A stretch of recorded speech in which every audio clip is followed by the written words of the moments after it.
Today on Animal Fact Files, we're going to be talking about wasps. If you like learning facts about animals, then subscribe to this channel so you can stay up to date on all the new content. So, this episode was inspired by our collaboration with the Midnight Marinara channel. We did a reading of a creepypasta that had some wasps in it and just had to cover it as an homage. I'll be honest, I went into the research for this one wearing wasp repellent armor because I, like a lot of people, am absolutely terrified of wasps. And I pretty much was expecting to talk about how profoundly horrible they are. But gosh darn it, wasps are like super insect allies to us, and they do a lot to keep the environment in balance. I guess everything has its place. It's stinging, buzzing, flying, darting, and will probably kill you in your sleep since they take up residence in your curtain's unbeknownst to you place.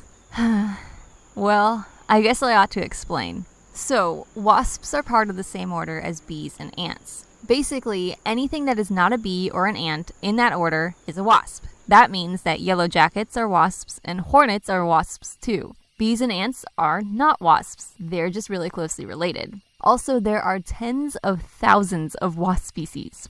Don't buy your ticket to Jupiter just yet, though. See, wasps are split up into two groups, social wasps and solitary wasps. Solitary wasps are generally, well, just that, and generally won't bother you. It's the social wasps you probably think of when your blood starts pumping at the sound of that low hum.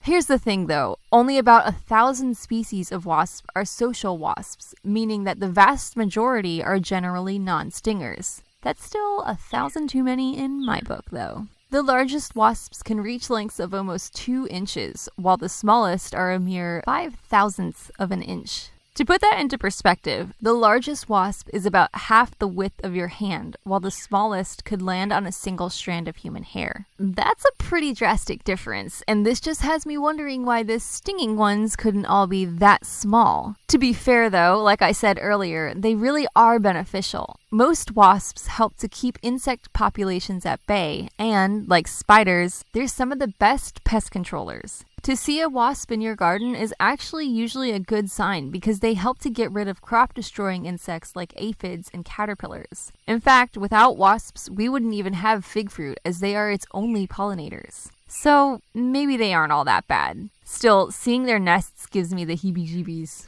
Like, Nope.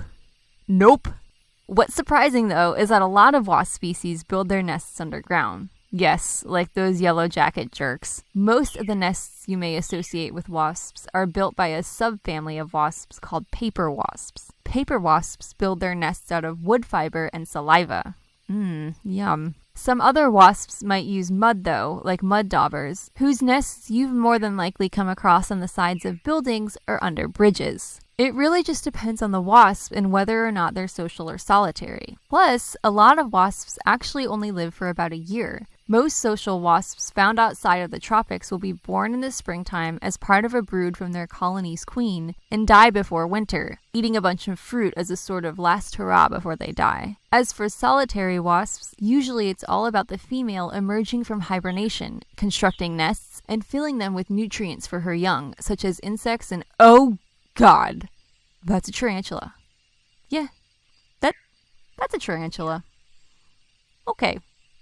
The young hatch, breed, and then start the cycle over. Kind of interesting if you think about it, or completely diabolical. Really though, you probably only see the same wasp in a single year. After that, it's gone. They also come in tons of colors. Of course, there is the black with bright yellow stripes or warning spots, but they can be red and blue and pretty much anything in between. They're pretty recognizable by their narrow waist or their petiole, and in fashion, we've followed the trend of aiming to be wasp-waisted. So it would seem that wasps really aren't all that bad. Sure, they still incite terror in me even when I see them through a closed window, but I think knowing a little more about them helps me to appreciate them just a little more.